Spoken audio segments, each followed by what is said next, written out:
영들을 분별하라 라는 제목으로 하나님 말씀 증거하겠습니다. 우리 1절 말씀에 보면 사랑하는 자들아 영들을 다 믿지 말고 영들이 하나님께 속하였나 거짓 선지자 적그리스도 세상에 속하였나 분별하라 그렇게 명령하고 계십니다. 그래서 우리는 영들을 분별해서 하나님의 선하시고 기뻐하시고 온전하신 뜻을 찾아서 그렇게 생활해 나가는 우리들이 되어야 되겠습니다. 벌써 적그리스도의 영이 있다고 그랬어요. 지금 이 세상은 악한 자, 사탄, 적그리스도의 영들에게 속하여 있는 거로 실제로 적그리스도가 이미 활동하고 있고 우리가 미처 알지 못하는 상황과 또 시간과 또 공간 속에 이미 다 점령하고 있다고 생각하셔야 돼요. 그래서 그 일들을 실제로 잘 분별해내야만 합니다. 세상이 다 옳다, 맞다 라고 말해도 그것이 진짜 그러한가 아닌가를 항상 점검하고 분별하는 우리의 신앙의 태도를 가져야 합니다. 이 말씀을 할 때에도 벌써 2000년 전이잖아요. 그때도 이미 적그리스도의 영이 벌써 역사하는 중에 있었던 거예요.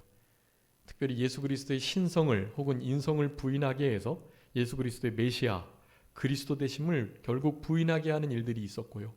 거짓 선지자, 거짓 사도, 적그리스도 이와 같은 이들이 바르게 믿고자 하는 이들을 계속해서 미혹하고 넘어뜨리려고 하는 시대였다. 이런 일이 지금 2000년을 흘러서 계속되어 왔고 더 조직적으로 그리고 더 분명하게 진행되어 왔어요. 그러니까 우리는 지금 이 시대보다 더욱더 정신을 차리고 깨어 있어야만 하는 것이에요. 이제 우리 지금 여기 계시는 우리 집사님, 권사님, 전도사님, 우리들이 이제 다 우리 자녀들 세대보다 한 세대 빠른 세대로 이제 다 주님의 나라를 사모하며 거기 나라 갈 준비하는 거잖아요. 근데 우리 자녀들은 진짜 우리가 흔히 말하는 7년의 그 대환란의 시대, 그 시대를 실제적으로 겪고 큰 목숨과 신앙을 바꿔야 할 만한 상황 속에 저들이 살아가야 된단 말이에요. 그런 삶을 앞두고 있는 우리 자녀들에게 우리가 본을 보여야 돼요. 아무리 사소한 일도 마음대로 정하는 게 아니라 하나님이 기뻐하시는 뜻을 찾아서 분별해서 이것이 하나님의 영, 하나님의 선하신 뜻, 진리의 말씀, 즉 성령의 인도에 따른 결정인지 내 마음, 내 뜻, 내 경험, 나의 생각 이런 것들을 따라서 흔히 세상이 가치 판단을 하는 그 기준으로 결정하는 일인지 그것을 우리 자녀들에게 잘 본을 보여주셔야 된단 말이에요. 그러기 위해서 우리가 어떻게 살아가야 할 것인가를 이제 3장까지 우리가 함께 살펴봤었습니다. 지난 시간에 잠깐 더 말씀을 드리지 못하고 말씀을 마쳤는데요. 거기에 우리 주님을 진짜 사랑하고 주님을 사랑하는 마음으로 행함과 진실함이 있는 사랑으로 형제들을 사랑할 때 우리들에게 주시는 아주 중요한 특권, 그 가운데 하나가 기도 응답의 특권이었다. 주님의 계명의 말씀을 사랑하고 그 말씀을 진짜 지켜내면서 그분 안에 거하는 삶을 살아가는 자들에게 그분 안에 있으니 주님 안에 있으니까 우리가 무엇을 바라든지 바라는 게 주님 뜻 밖에서 바라는 게 아닐 가능성이 아주 높은 거예요. 그러니까 주님을 사랑하고 주님 안에 거하면서 마음대로 행하고 무엇을 구하든지 그것은 다 하나님의 뜻 안에 있고 죄가 되지 않는 일이라는. 그래서 하나님의 계명을 제대로 지켜나가는, 계명은 다른 것이 아니라 그 아들 예수 그리스도의 이름을 믿고 제대로 신뢰하고 제대로 된 믿음을 가지고 믿음을 굳건히 하면서 사랑하라는 그 계명 지키는 것, 그게 진짜 주님의 계명이라고 말씀드렸죠. 그런 계명의 말씀을 지켜 나가면서 무엇이든지 구할 때 응답해 주시겠다. 여러분, 기도의 응답은 어쩌다가 일어나는 일이 아니고요. 주님을 사랑하고 주님의 계명의 말씀을, 그 사랑의 계명을 지켜나가는 자들에게는 일상이에요. 일상. 그냥 항상 있는 거예요. 무엇을 구하면 알겠다. 내가 그것을 들어주마. 말씀하시거나 혹은 안 돼. 그것보다 내가 더 좋은 것 줄게. 라고 우리의 기도의 제목과는 다른 응답을 주시거나 어떨 때는 잠깐만 기다리고 조금 더 하나님 앞에 머물러 있어봐. 잠깐 대기하라는 그러니까 yes 혹은 no 혹은 wait 이 세 가지의 응답이 반드시 있는 거예요. 우리 참된 믿는 자들에게는 그게 있어요.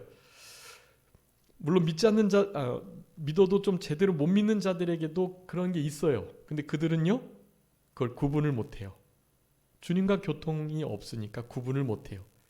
예스라는 건지 노라는 건지 잠깐 기다리라는 건지 광야에서 하나님이 안 계신 것처럼 주님이 역사하시지 않는 것처럼 아무런 응답을 주시지 않을 때가 진짜 어려운 시기인데 그런 광야의 시기에 있을 때조차 감사함으로 기쁨으로 통과할 수 있는 거예요. 제대로 믿는 자들.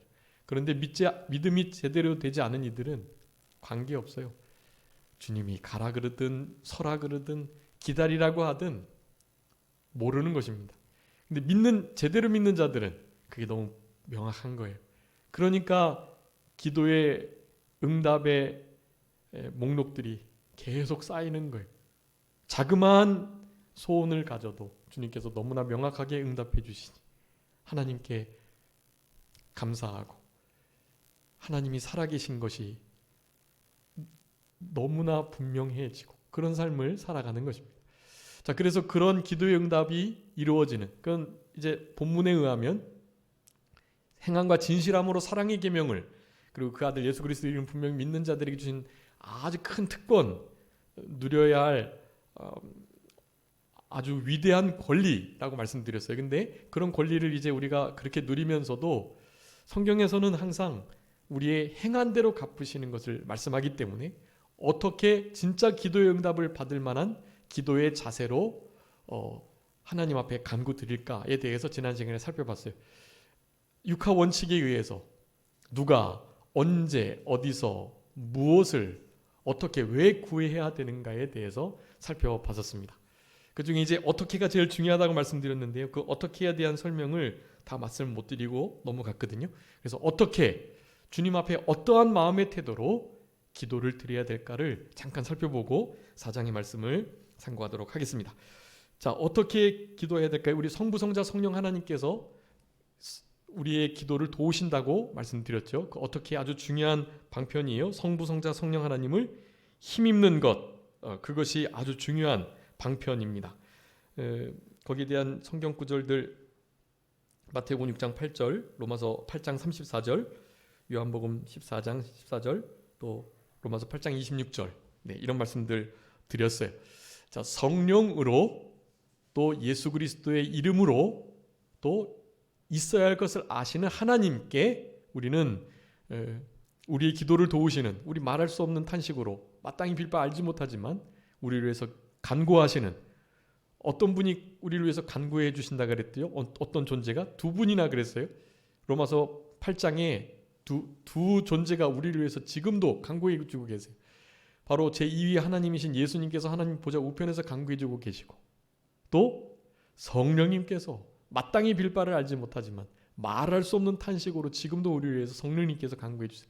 그러니 있어야 할 것을 아시는 하나님께서 성부, 성자 하나님께서 보좌 우편에서 간구해 주고 계시고 성령님께서 우리 심령 속에 내주하셔서 말할 수 없는 탄식으로 구하고 계시니 여러분 진짜 우리는 기도 안 해도 돼요. 우리는 그저 어떤 기도요? 은혜를 구하는 기도, 불쌍히 여김을 구하는 기도, 도우심을 구하는 기도. 어떤 기도 내용이든지요. 하여간 이 세 가지를 먼저 구하면서 이것만 구하면요. 그러면 다른 것 구하지 않아도 돼요. 우리 주님께서 있어야 할 것을 아시고 성령님께서 말할 수 없는 탄식으로 기도해 주시고 성자 하나님께서 보좌 우편에서 지금 하나님 앞에 예수님 자신의 피를 들이대면서 우리를 위해서 간구해 주고 계시는데 뭐가 우리에게 부족하겠어요? 여러분 기도의 응답은 너무 귀하게 우리가 누려야 할 특권인 것이 그래서 그런 마음을 가지시고 더 하나님을 기쁘시게 하려는 마음으로 기왕이면 바른 자세로 하나님께 기도드리는 거예요. 어떻게 기도드려야 될까?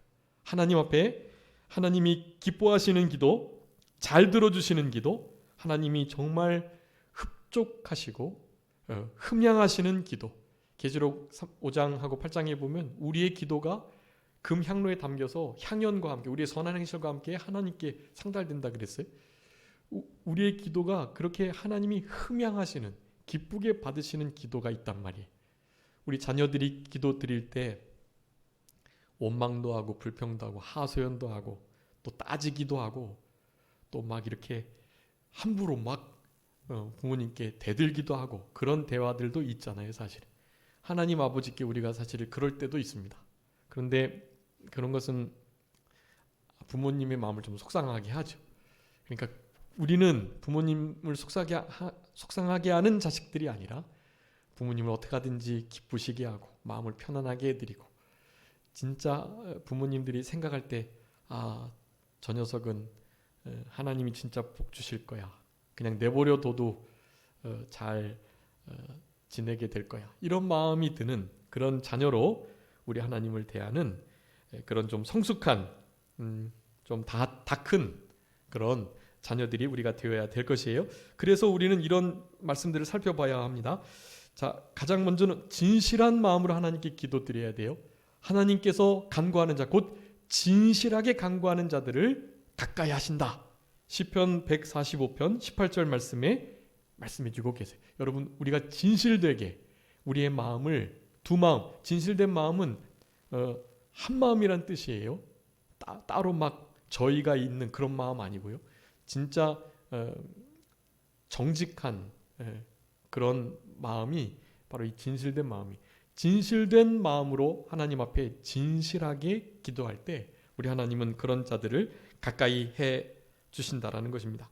그래서 그 진실이라는 그 안에 정직함의 기도가 들어있어요. 진실은 곧 정직과 사실은 원어를 같이 하거든요. 그래서 우리 하나님께서는 정직한 자의 기도를 또 아주 기뻐하세요. 이게 다 진실한 기도이긴 한데 특별히 더 나눠놨어요, 성경에. 그래서 정직한 자의 기도를 우리 하나님은 기뻐하시고 그 기도를 들어주신다고 말씀하셨어요. 한번 읽어주세요. 잠언 15장 8절. 자, 정직한, 그 진실한 기도예요.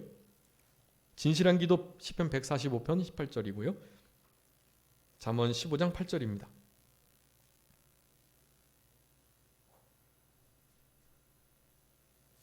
잠언 15장 8절. 악인의 제사는 여호와께서 미워하셔도 정직한 자의 기도는 그가 기뻐하시느니라. 아멘. 정직한 자의 기도는 그가 기뻐하신다. 여러분, 우리 하나님이 좀 기뻐하시는 기도를 드려야 돼요. 자기기만 하지 않고 하나님 속이지 말고 정직하게 하나님 앞에 우리 주님이 늘 정직하셨던 것처럼 그렇게 우리의 마음을 다 그대로 드리는 거예요. 주님 앞에 이렇게 뭐 좀 뭔가 숨기듯 또 나의 어떤 원함은 있으면서 말로만 하나님의 영광을 위한다는 투에 또 뭐 배부른 흥정하듯 그렇게 기도하시지 말고 정직하게 하나님께 기도 드리는 거, 우리 하나님이 정말 기뻐하세요. 진실한 자 하나님께서 가까이 해주시고 진실한 자의 기도를 들어주신다 그랬으니까요.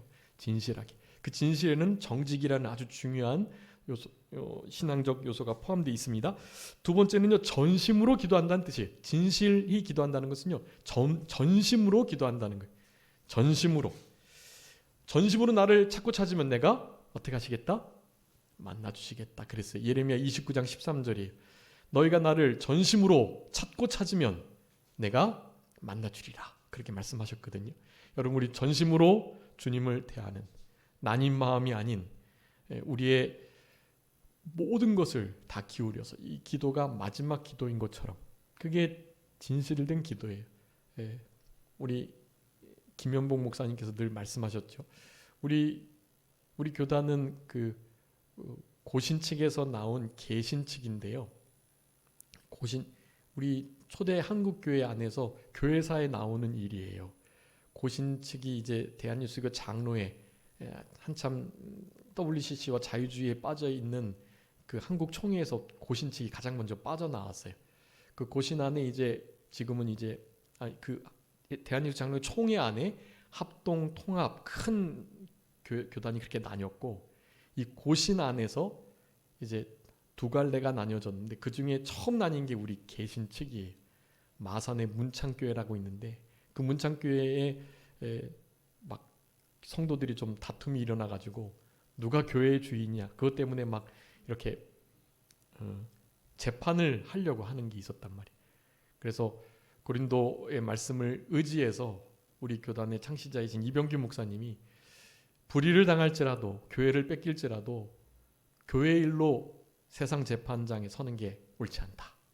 그래서 교회를 다 포기하고 그 경기노회 일부 고신 측 그 목사님들이 빠져나온 게 우리 개신 측이에요. 그 고신 측에서도 이제 또 몇 가지가 나뉘었는데요. 그 중에 합동하고 합치기도 했다가 다시 환원되기도 하고, 그런 중에 우리 박 집사님이 지금 전에 다니셨던 합신이 거기서 나오는 거예요. 사실은 지금 고신보다 또 총신보다 가장 보수적으로 아주 잘 신앙생활하는 교단이 합신 측이에요. 그래서 우리 교단 고신 측, 우리 계약신학대학원 대학교와 합신대는 이렇게 원래 학점은행제에서 서로 인정하는 그런 학교였어요. 그런데 이제 우리 교단이 큰 목사님 돌아가시고 어려움이 있고 많이 나뉘어서 지금 이제 우리 신학교가 아마 합신으로 포함됐으면 참 좋겠는데 지금 이제 고신 측으로 아마 이양이 될 것 같아요. 그래서 많이 아쉽고, 근데 우리 성도님들께서 좀 기도해 주시고, 고신도 사실은 이제 정원이 다 겨우겨우 차는 정도이기 때문에 우리 뭐 거기 천안에도 있고 저쪽 부산 중심으로 한 고신 측이 중심이기 때문에 이 경기 수도권에도 좋은 학교가 있으면 좋은데 분교로서 역할을 하기는 좀 어렵고요. 그것까지 재정을 감당하기 어렵고, 그냥 일단은 이렇게 기도원 선교센터를 잘 관리하면서 우리 개신 측 우리 성도들께 아마 이렇게 예전처럼 산을 오픈해서 산기도를 하게 할 수 있을지 모르겠어요.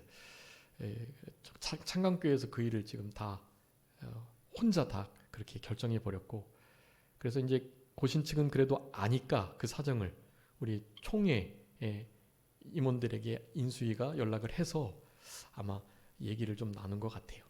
근데 이제 정확한 아직 확정적인 내용은 저도 잘 아직 모르겠는데, 아무튼 그런 가운데 있고, 합신이 그나마 우리 교단의 진리와 그 맥을 같이 하는 아주 좋은 보수 교단이에요. 합신 측.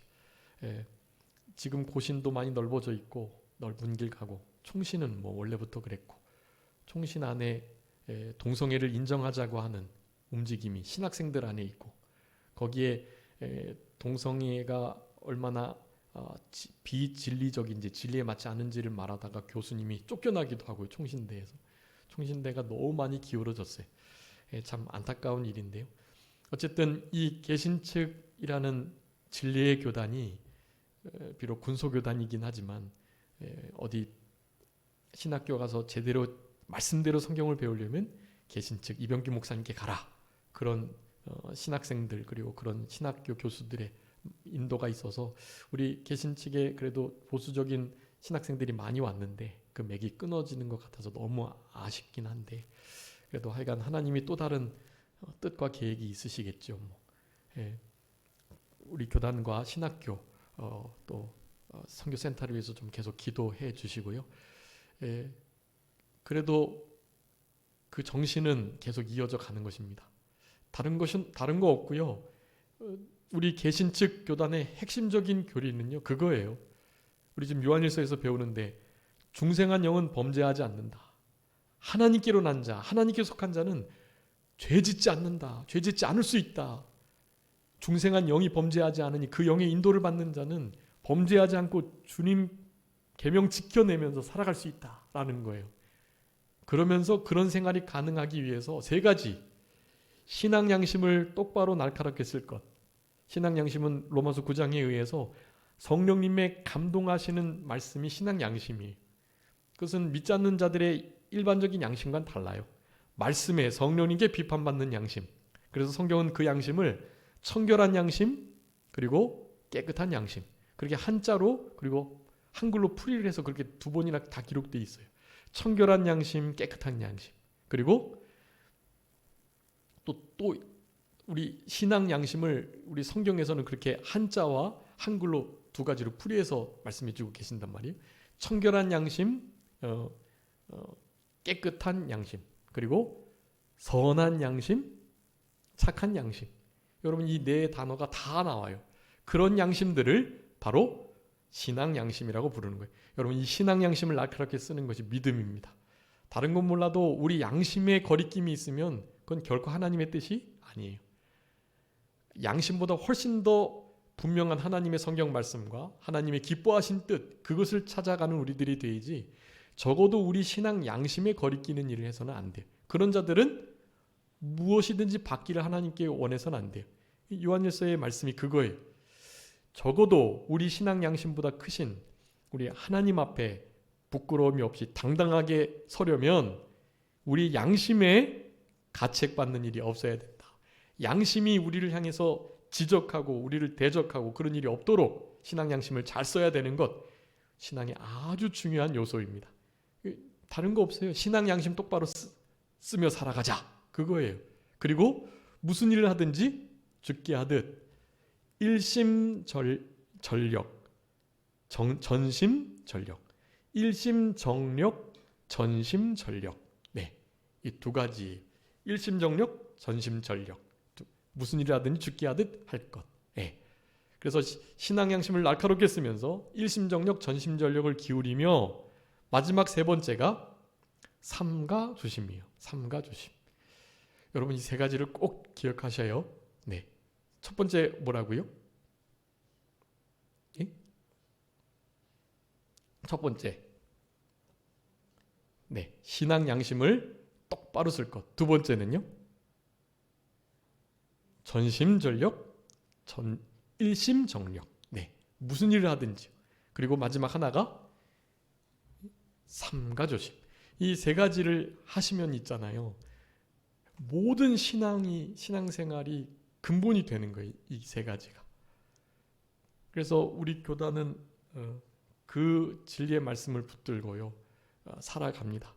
그래서 조금 더 세속에 물들지 않고 조금 더 경건하게 자유주의 신학에 물들지 않고 WCC, KNCC 이런 지금 작금의 흔히 말하는 다원주의 예수님 말고도 다른 구원이 있을 수 있다.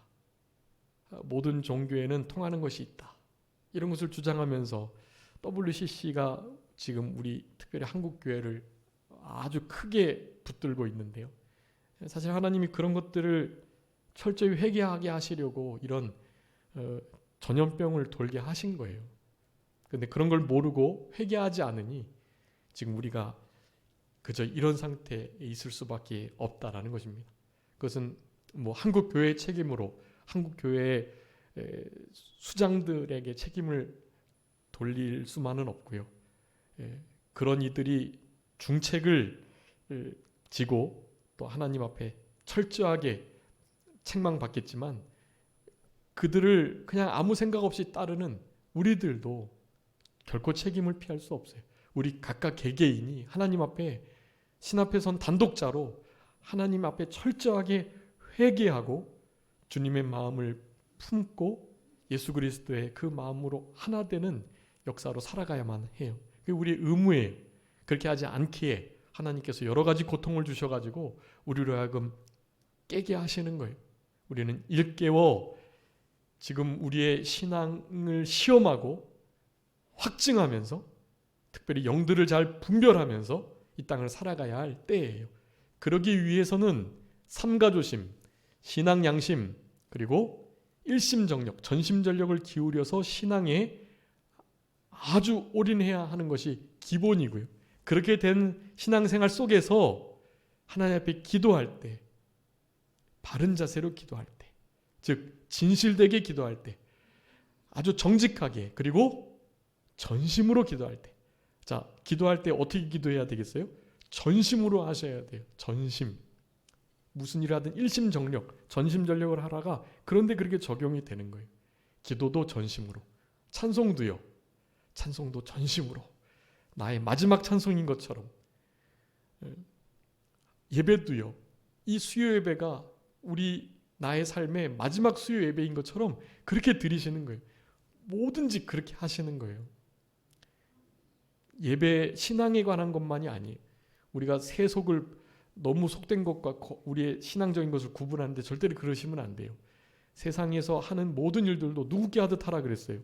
죽게 하듯 하라 그랬잖아요. 주님이 주시는 힘으로 죽게 하듯 하는 거예요. 그래서 무슨 일을 하든지 전심전력을 다해서 하는 것입니다. 여러분, 그런 삶이 바탕이 될 때, 그런 삶이 뒷받침이 돼야 이런 기도가 나오는 거예요. 정직하고 전심의 기도. 그 진실된 기도인데, 그런 진실된 기도를 하는 자들을 우리 하나님이 가까이 해주신다 그랬단 말이에요. 그러니까 진실하게, 즉 정직하게 그리고 전심으로 기도하는 자, 주님께서 반드시 만나주신다, 가까이 해주신다, 기도에 응답해 주신다 라고 약속하셨습니다. 우리는 이런 약속의 말씀을 믿고 기도 드리는 거예요. 당당하고 담대하게. 사실 형편없지만 감히 하나님 앞에 뭐 이것저것 요청 드릴 수 있는 자격이 안 되지만 기도 드리는 거예요. 그렇게 우리는 자녀니까요. 우리 주님이 우리 아버지가 되시니까요. 그런 기도를 드려야 되겠고, 그 진실된 기도 안에 진리로라는 의미가 있어요. 진리로. 여러분, 우리가 기도할 때 여러분 이 성경 말씀, 진리의 말씀을 가지고 기도하셔야 돼요. 그냥 미사여구를 사용해서 기도하는 게 아니라 진리의 말씀을 근거로 그 말씀을 가지고 하나님 앞에 기도 드려야 합니다. 그래서 우리 교단에서 중요한 특징이 이를테면 회중 기도를 드릴 때 지난번 목사님이 하셨던 말씀, 그 말씀을 되새김질하면서 기도를 드리는 거예요. 네, 되새김질 기도. 우리 산정교회가 제가 와보니까 우리 전임 목사님들께 잘 배우셔가지고 기도가 다 되새김 기도들을 하시더라고요. 그건 정말 귀한 거예요. 감사한 일이고, 이렇게 일주일간의 삶 속에서 그 전 주일날 말씀하셨던 기도가 그 말씀이 심령 속에 역사하지 않으면 그런 기도가 나오는 게 아니거든요. 그래서 되새김이 되는 기도, 말씀, 진리의 말씀을 붙들고 하는 기도, 그런 기도가 진실된 기도예요. 진실된 기도. 그러니까 진실이라는 단어 안에 정직, 전심, 진리, 그런 의미가 다 들어있어요. 자, 진리로, 진리의 말씀대로 기도 드릴 때 우리 하나님께서 그 기도를 기쁘게 받아주신다. 예, 그 기도를 응답하시지 않으실 수가 없게 된다는 것입니다. 그러면서 한 가지 더의 의미는, 그러니까 진실되게 기도하라는 것은 좀 일관되게 기도해라라는 거예요. 일관되게 막 내 마음에 따라서 막 흔들리는 갈대처럼 기도하지 말고 항상 일관된 기도를 드리라는, 일관된 기도 중에 중요한 의미는 우리 가정 그리고 교회 그리고 나라를 위한 기도를 지속적으로 하는 거예요. 쉬지 말고 기도해라. 뭐 밥도 하지 말고 설거지도 하지 말고 24시간 내내 기도하라는 의미가 아니라 지속적으로 기도하라는 의미라 그랬죠. 연속성이 아니라 지속성. 항상 때를 정해놓고 공간을 드리면서 하나님께 기도하라는 그런 의미예요. 기도는 진실하게, 즉 일관되게 하라는 그런 의미가 담겨있는 말씀입니다. 자, 진실된 기도를 우리 하나님께서 들어주신다. 그런 기도를 하는 자들을 가까이 해주신다라고 시편 145편에 말씀하니까 기도에 아주 어떻게 기도할까에 대한 말씀 중에 이 진실되게 기도하라, 이것을 먼저 기억하시고요. 자, 그렇게 진실되게 기도하는 자들은 결국 이런 신앙의 태도를 가질 수밖에 없는데요. 바로 경외입니다. 여러분, 경외하는 마음을 가지고 기도를 드릴 때 우리 하나님은 그 기도를 들어주세요. 이것도 찾아주세요. 시편 145편 19절입니다. 시편 145편 19절. 아까 145편 18절 진실된 기도, 18절부터 다시 읽어주세요. 18절 19절. 여호와께서는 자기에게 간구하는 모든 자, 곧 진실하게 간구하는 모든 자에게 가까이 하시는도다. 그는 자기를 경외하는 자들의 소원을 이루시며 또 그들의 부르짖음을 들으사 구원하시리로다. 아멘. 여러분 중요한 말씀이에요. 시편 145편 18절 19절. 진실되게 기도하는 자 하나님께서 가까이 해주신다 그랬고요. 어떤 자의 간구를 들어주신다고요? 경외하는 자. 경외하는 자의 간구를 기도를 들어주시고 그를 구원하신다고 말씀하세요. 여러분 경외함이 진짜 신앙의 중요한 근간이에요. 여러분 경외라는 단어를 성경에서 보실 때마다 꼭 기억하셔야 돼요. 하나님을 최고로 두려워하고 가장 사랑하는 것. 이 두 가지. 경외의 마음이 예수님 안에 있는 중요한 마음가짐이라고도 지난 오전에 말씀드렸습니다. 경외의 마음을 갖지 않으면 결코 예수님 안에 있는 자가 아니에요. 예수님 안에 있다면 우리 예수님이 경외의 영을 받은 자로 이사야 11장에 우리 예수님을 하나님을 여호와를 경외하는 영이 임한 메시아 그리스도라고 말을 한단 말이에요. 우리 주님도 여호와 경외하기를 기뻐하셨고 경외하는 삶을 살아가신 우리는 당연히 그래야죠.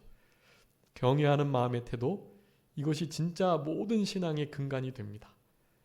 삼가 조심하고 일심정력하고 진짜 신앙 양심을 낙하게 쓰는 자들은요.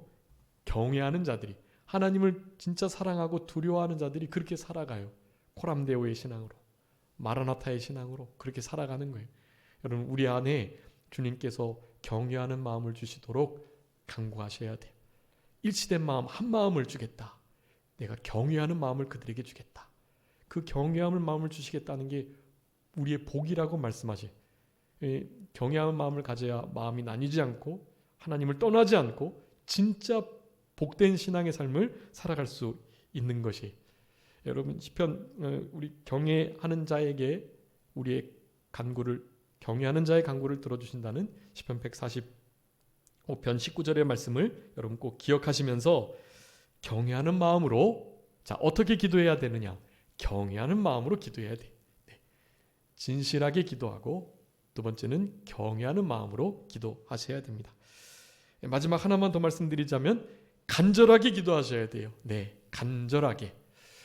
잠언 8장 17절 간절하게 기도하는 자의 간구를 우리 하나님께서 들어주신다고 말씀하셨어요. 여러분 아까 잠깐 말씀드렸던 것처럼 배부른 흥정하듯이 돼도 좋고 안 돼도 좋고요. 이런 식으로 기도하면 하나님께서 그런 기도를 안 들어주세요. 기도를 간절하게 하셔야 돼요. 간절하게. 간절을 어떤 목사님 그렇게 풀이하셨어요. 간이 저리게. 원래 간은 뭐 아프지도 않고 그런데요. 절인지도 모르고. 그런데 간이 저리도록. 성경에서는 간이나 장이나 이 몸 안에 있는 오장 육부를요. 다 간절함으로 표현해요. 간절함. 애를 쓰면서 애간장을 태우면서 기도한다. 이런 모든 표현들도요. 다 정말 간절하게 기도드린다는 표현이에요.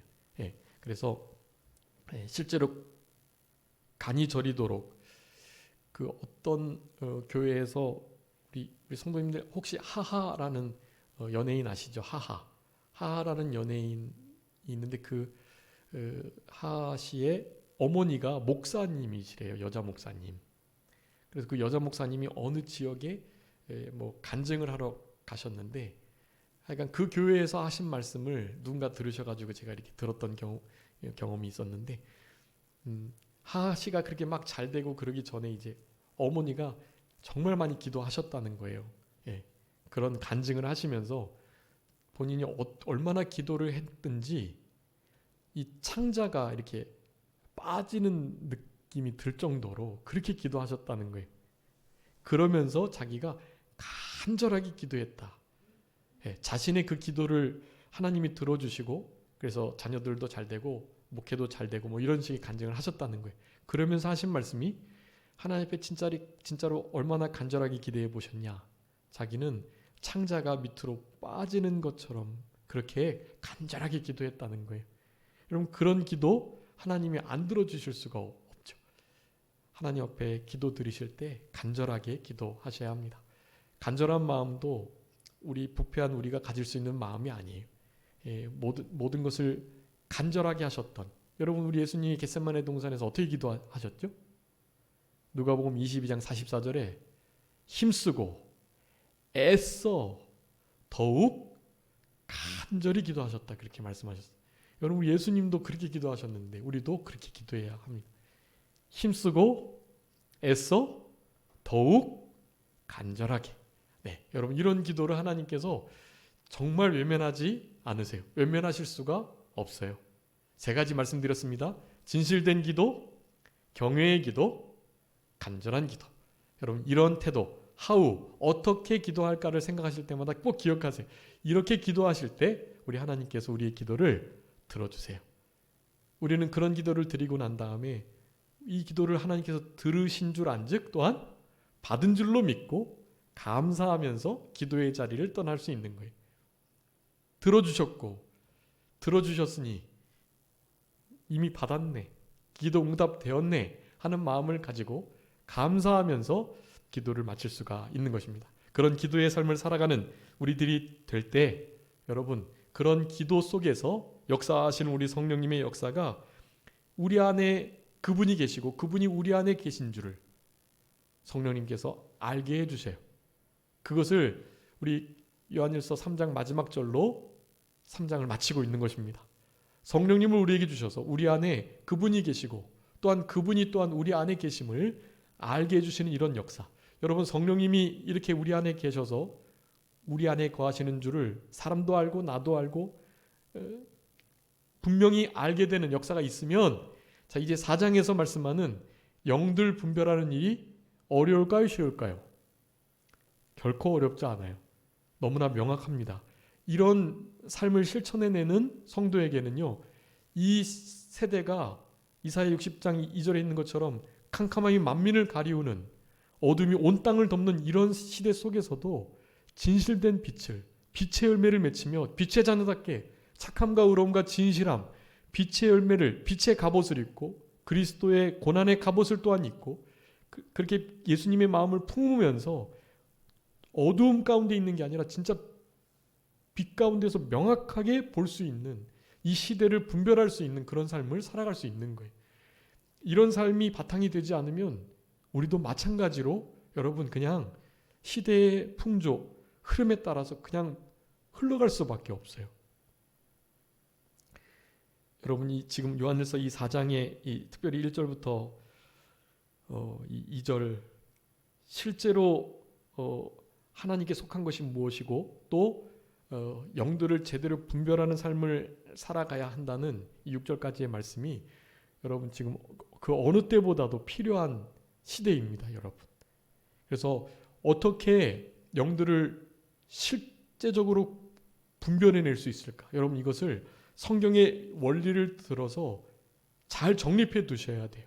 그래서 그 원리를 적용해서 나에게 닥친 여러 가지 좀 불확실하고 또 이렇게 고개가 갸우뚱될 만한 어떠한 일을 만났을 때 그 영들을 분별하고 이게 하나님께 속한 일인지 적그리스도에게 속한 일인지 천국에 관한 구원운동 생명에 관한 일인지 이 세상의 무력정욕 사욕에 관한 그러니까 세상에 속한 자들 그런 자들의 속한 일들인지 이것을 여러분 순간순간 구분하셔야 돼요. 그 원리를 사용하셔서 구분해 내셔야 돼요. 그렇게 하지 않으면 우리들도요 별반 차이 없이 그냥 그렇게 이 시대 사조에 따라서 세상의 인도를 따라서 그렇게 흘러갈 수밖에 없어요. 여러분 이것이 정말 아주 중요합니다. 자 그래서 이제 시간이 다 돼서 이것은 진짜 다음 주일 날 해야 될 것 같은데요.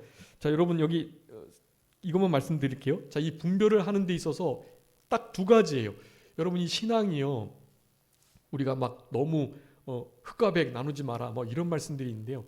그것이 일단 일반적인 사회생활 할 때나 그럴 때에는 막 뭐든지 흑백 논리로 나누면 안 돼요, 사실은. 그런데 신앙의 진리에 관한 한 반드시 흑백으로 나누셔야 돼요. 여러분 이게 아주 중요해요.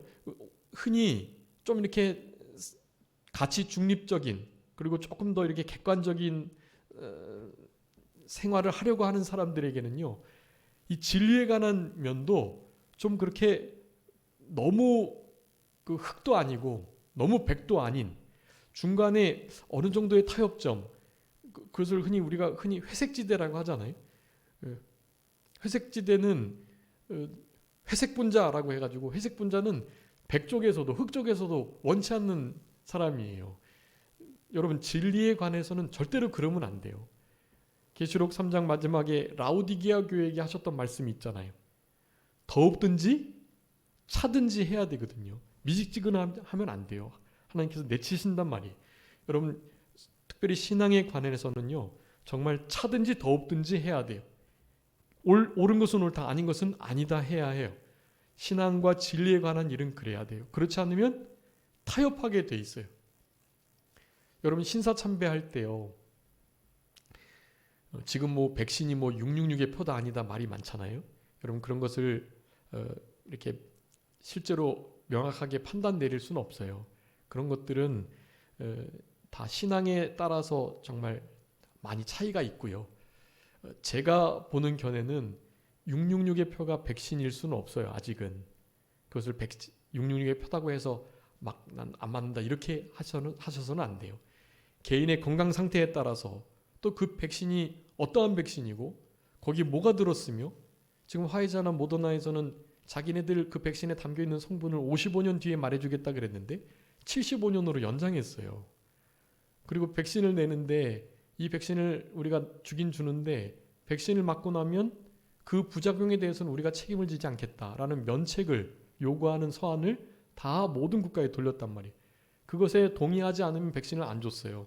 우리나라도 다 백신 동의하고 준 거예요. 그거. 여러분, 그건 말도 안 되는 일이에요. 백신을 부작용에 대해서 책임이 없다라는 것을 받고 백신을 쓴다는 것 자체가 어마어마하게 문제가 되는 거예요. 사실은 그런 것을 아는 이들은 나 맞지 않겠다, 맞지 않는 것은 내 자유다, 맞지 않는 것에 대해서 무슨 조금 이렇게 불이익이 주어지고, 우리 함께 가서 식사도 지금 못 하잖아요. 백신 안 맞으면. 그러겠다는 거예요. 거기에 대해서 강제로 백신을 맞히려고 한다거나 이런 것은 사실은 결코 있어서는 안 되는 일이거든요. 근데 지금 그런 일들이 일어나고 있어요. 그것을 666으로 봐서가 아니라 666의 표는 둘째치고 너무 비상식적인 일들이, 그런 부분에 대해서 어떻게 생각하느냐는 사실은 자유인 거죠. 그들의 신앙, 그들의 생각, 교육과 경험에 따라서 달리 판단할 수밖에 없는 거예요. 그것을 신앙으로 그렇게 확 묶으면 사실은 안 돼요. 그런데 모든 666의 표는 세대마다 있었어요. 여러분, 옛날에 바코드, 막대 바코드 있었잖아요. 그리고 QR코드, 그리고 RFID라고 여기 생체 칩 막 하는 거 있었단 말이에요. 이런 거 막 다 666이라고 그랬어요. 그런 것은 사실은 666 아니에요, 다. 그런데 이를테면 영적으로 적용할 때는 또 달라져요. 여러분이 우리 신사참배 일이 옛날에 있었죠. 신사참배할 때, 신사참배는 죄가 아니다, 목사님들이 말씀하고 다녔단 말이에요. 왜냐? 우리가 잘못해서 일본에게 점령당했고, 어쨌든 일본 점령당하게 하신 것도 하나님이고, 일본을 지금 주관하는 분도 절대주권자이신 하나님이시니까 로마 13장의 모든 권력이 하나님께로부터 나왔으니 우리는 그들의 권력에 순응하는 게 맞다라고 말하면서, 신사참배의 일은 신앙적인 게 아니라 국가적인 행사이기 때문에 예배 드리기 전에 잠깐 목례하고 예배 드리는 것은 전혀 문제가 되지 않는다라는 것으로 목사님들이 막 호도하며 돌아다니셨다고요. 여러분, 그때의 신사참배는 마치 666표가 되는 거예요. 거기 생각에 호도된 목사는요, 이미 이마에 666표를 받은 거예요. 여러분, 실제로 666표를 받는다고 구원을 잃어버리는 건 아니에요. 자살하는 사람 지옥 간다 그러죠. 그런데 그것도 사실은 맞는 말씀이 아니에요. 자살한다고 진짜 지옥 다 가는 건 아니에요. 여러분, 지옥은 왜 가는 거죠? 예수님을 믿지 않음으로 가는 거예요. 진짜로 믿은 사람이 자살할 수 없다라는 그 논증에 의해서 그렇게 된 거지만, 진짜 믿는 사람이라도 혹시 자살했다면 믿음으로 천국에 갈 수 있는 거예요. 그러니까 천국과 지옥은 믿음의 영역이지, 내 행위, 자살했다, 혹은 사람을 죽였다, 혹은 뭐 666표를 받았다 그렇게 해서 구원을 잃어버리는 게 아니라는 사실을 아셔야 돼요. 베드로도 예수님을 3번이나 부인했단 말이에요. 부인했다고 예수님에 대한 믿음이 없어져 가지고 지옥 간 게 아니거든요. 마찬가지예요. 그때 당시에 영적으로 거기에 호도됐으면 666표를 이마에 받아서 생각이 변했고 진짜 신사참배도 괜찮은 거네? 라고 그 사람들은 생각을 한 거예요. 그렇게. 그리고 그것을 또 주장하고 다닌 거죠. 예. 그것이 사실은 자기도 알게 모르게 666표를 받은 거예요. 그리고 거기에 호도된 사람들은 저 목사님이 저렇게까지 말하니까 진짜 아닌가 보네 하면서 신사참배를 대부분 했다고요. 근데 거기서 깨어 계셨던 분은 그것은 국가적인 연례 행사로 볼 수 없고 다분히 신앙적인 일이기에 누가 뭐라 그래도 결코 죽음은 죽었지 신사참배할 수 없다라고 말했던 이들이 있으셨던 거예요. 그들은 그 시대의 666을 잘 피하신 거예요. 여러분 이 시대에 있는 666이 있어요. 그것이 백신일 수도 있어요. 아닐 수도 있고요. 그것이 백신인지 아닌지 QR코드, 막대코드, 무슨 RFID 생체 칩인지 아닌지 그건 중요한 게 아니에요. 하나님께서 우리들에게 신앙의 기준을 가지고 실제로 하나님의 신앙을 양보하고 타협하게 되는 그 회색지대가 있을 수 있는 거예요. 여러분 그것을 잘 분별하셔야 돼요. 그 분별점을 제대로 키우기 위해서 제가 말씀드리는 제가 크게 5가지 원리를 가져왔는데요.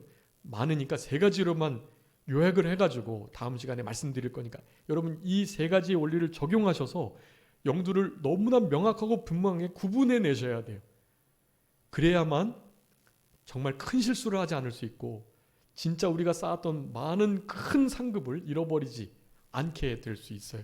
여러분 남은 때 영들을 제대로 분별해서 하나님께 속하 있는지 하나님께로부터 난 자인지 진짜 진리에 속한 자인지 그렇지 않다면 세속에 물들어져 있고 적그리스도의 영에게 미혹하는 자에게 미혹된 그런 삶을 살아갈 수밖에 없을 것인지 그것을 결정하면서 옳은 것은 옳다 아닌 것은 아니다 해야 할 이런 시대가 되었으니 여러분 남은 때 그렇게 영들을 잘 분별하시면서 살아가시는 우리 모두가 되셔가지고 우리 주님께서 기뻐하시는 뜻대로 남은 때 구원을 잘 이루어 가시고 하나님의 나라가 확장되고 또 구원이 이루어져가는 그런 복된 우리들의 남은 생애가 되었으면 좋겠습니다. 자, 기도하겠습니다.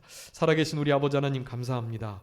우리들에게 영들을 분별하라고 명령하시는 아버지 하나님, 너희는 이 세대를 본받지 말고 오직 마음을 새롭게 함으로 변화를 받아 하나님 아버지의 선하시고 기뻐하시고 온전하신 뜻이 무엇인지를 분별하도록 해라 라고 명령하셨던 명령의 말씀을 기준으로 주님 앞에 무슨 일을 하든지 하나님의 선하신 뜻을 찾고 계명에 어긋나는지 그렇지 않은지를 분별하며 하나님의 영, 적그리스도의 영 여부를 명확한 기준을 세워서 분별해 나갈 수 있는 우리들의 남은 생애가 되게 하여 주시고 그래서 남은 때 우리 주님 앞에 잘했다 칭찬받으며 하나님 앞에 섰을 때 잘했다 나를 많이 닮았다 하나님의 나라를 이루어갔다 주님 앞에 칭찬과 영광과 존귀와 온전한 없어지지 않는 상급과 기업을 누릴 수 있는 우리들의 남은 생애가 되게 하여 주시옵소서.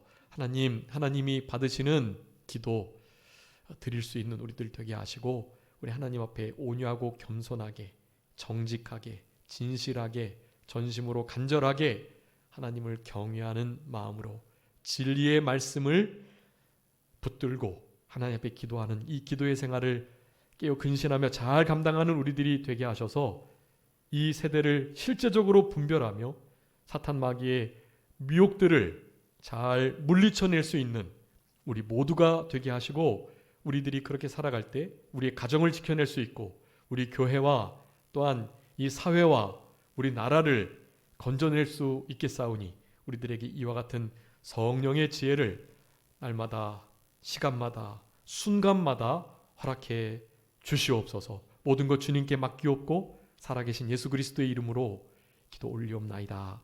아멘.